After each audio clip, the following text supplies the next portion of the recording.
Ever declined a drink and watched the room's energy shift? The confusion, the pressure. Come on, just one. Are you pregnant? Are you religious? Don't be boring. As if not drinking alcohol is some kind of character flaw.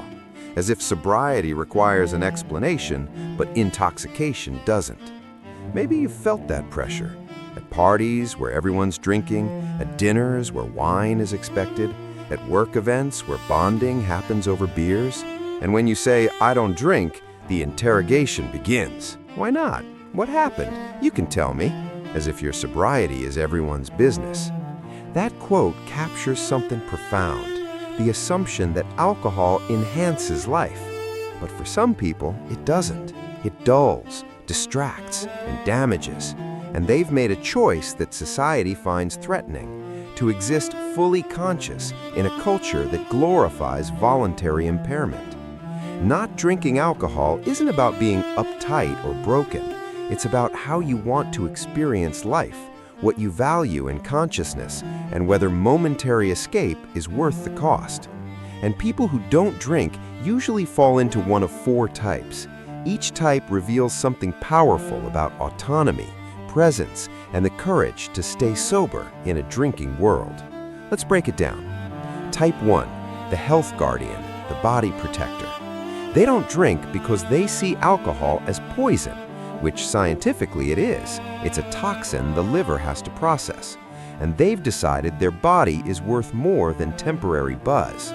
Not because they're judgmental, but because they value longevity, clarity, and optimal functioning. Psychologically, these people have high health consciousness and strong future-oriented thinking. They make decisions based on long-term consequences, not short-term pleasure. And alcohol's long-term consequences, liver damage, cancer risk, cognitive decline, outweigh its short-term benefits. Here's what they understand. Alcohol is normalized, but that doesn't make it safe. Research shows no amount of alcohol is truly healthy. Even moderate drinking increases cancer risk, disrupts sleep, affects mood, and damages organs. And type 1 minds think, why would I voluntarily damage my body? There's also performance optimization.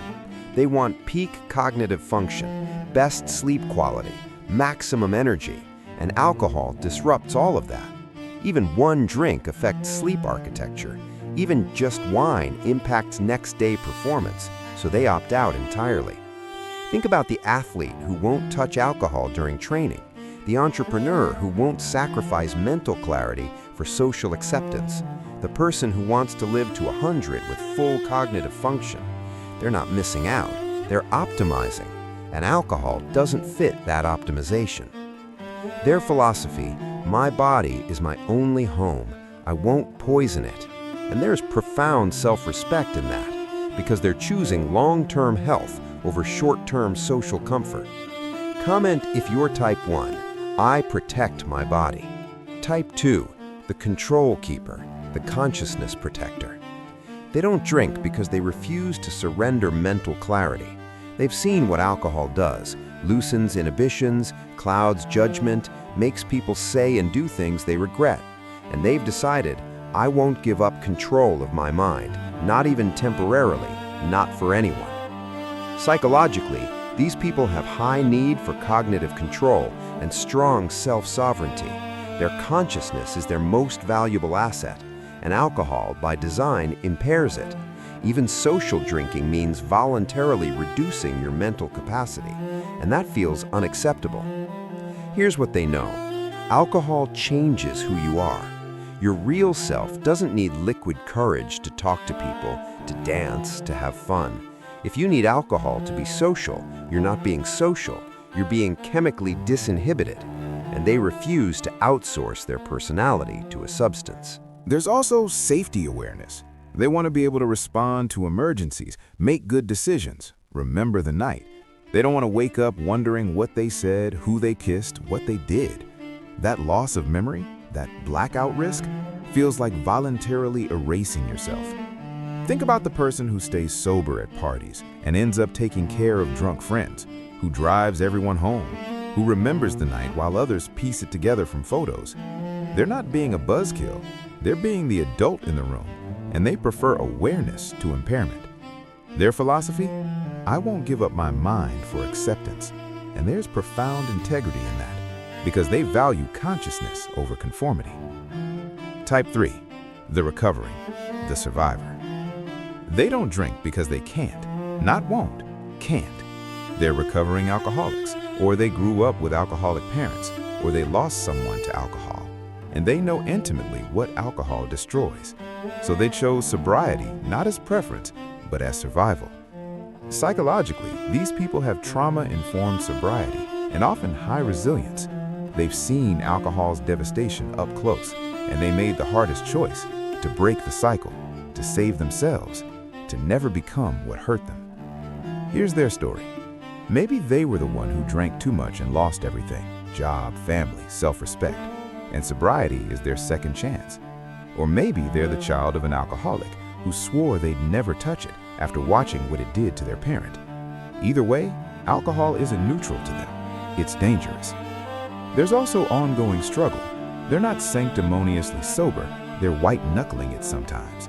Every party, every celebration, every dinner is a test, and society doesn't make it easy. Just one won't hurt, but they know 1 becomes 10, 1 becomes relapse, 1 undoes years of sobriety. Think about the person with 5 years sober who still gets triggered at bars, who leaves parties early not because they're boring, but because the temptation is real, who's built a life in sobriety and protects it fiercely because they know how easily it could crumble. Their philosophy? I fought too hard for this sobriety to risk it. And there's profound courage in that, because they're fighting a battle most people don't see and winning it every single day. Type 4. The never starters, the naturally sober. They don't drink because they never needed to. It never appealed. They tried it maybe once, didn't like it, and moved on.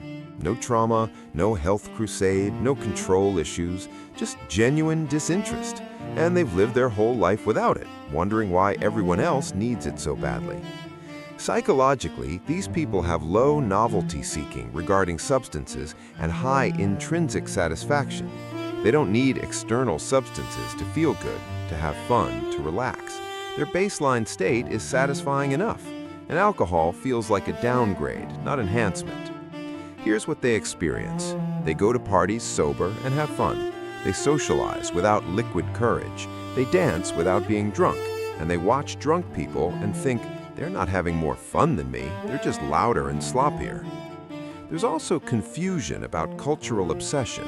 They don't understand why alcohol is everywhere, why every celebration requires it, why socializing supposedly needs it. To them, it's bizarre that a neurotoxin is the centerpiece of human connection.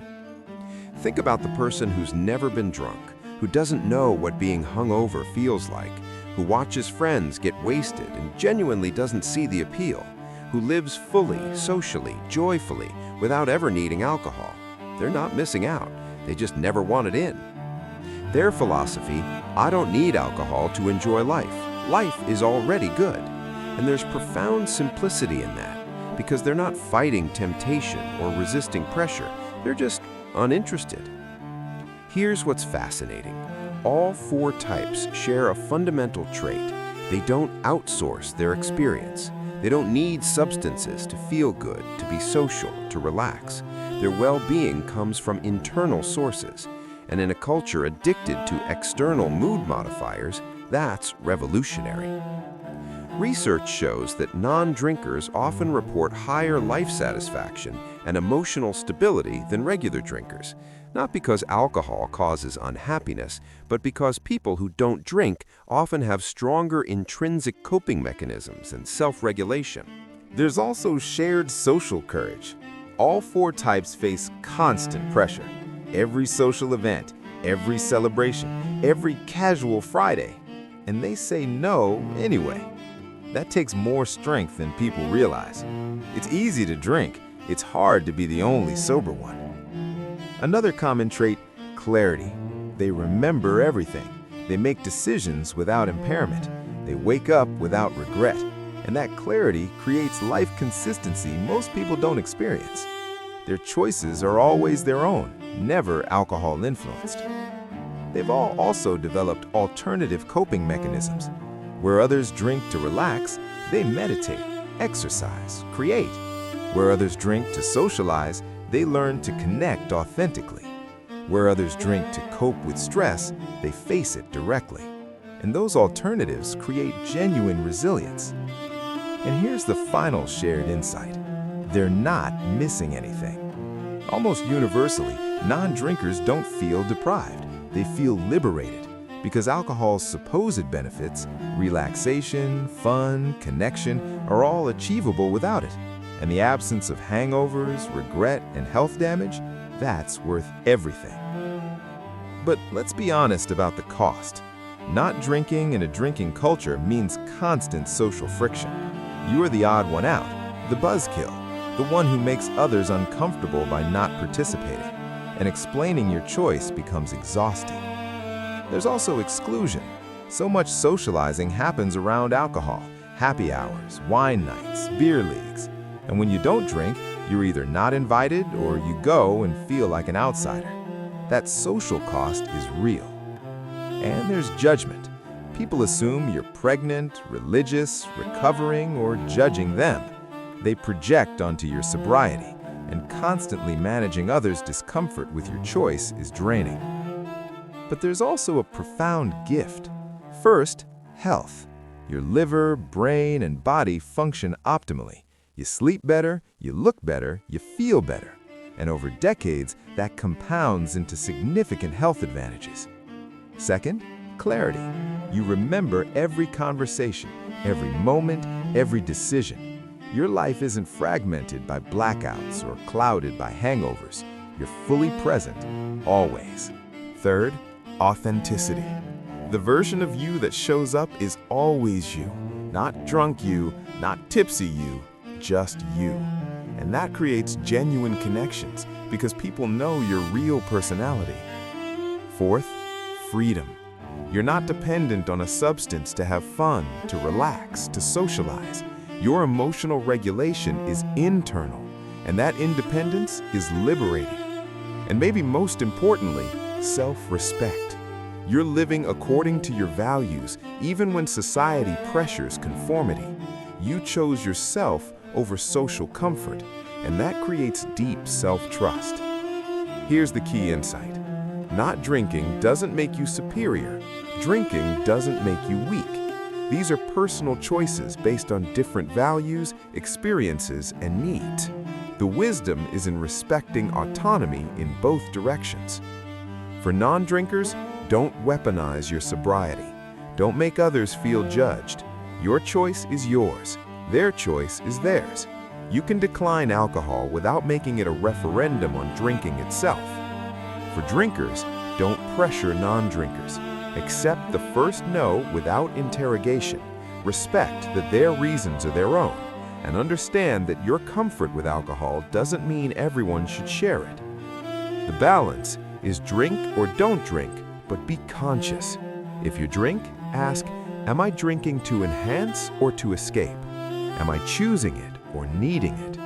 If you don't drink, ask, am I respecting others' choices while protecting mine?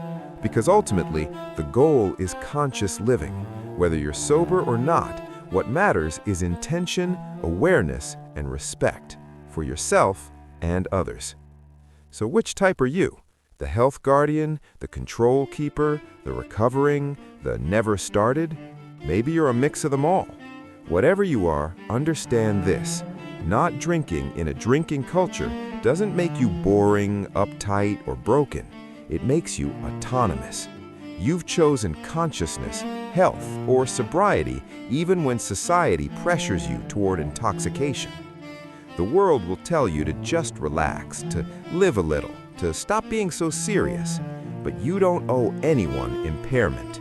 Your sobriety is valid, whether it's born from health, control, recovery, or simple disinterest. Comment below which type you are. Share this with someone who also doesn't drink and feels judged. And this week, honor your choice without explanation or apology. Because fulfillment doesn't require alcohol. It requires living authentically. Welcome to your sober life.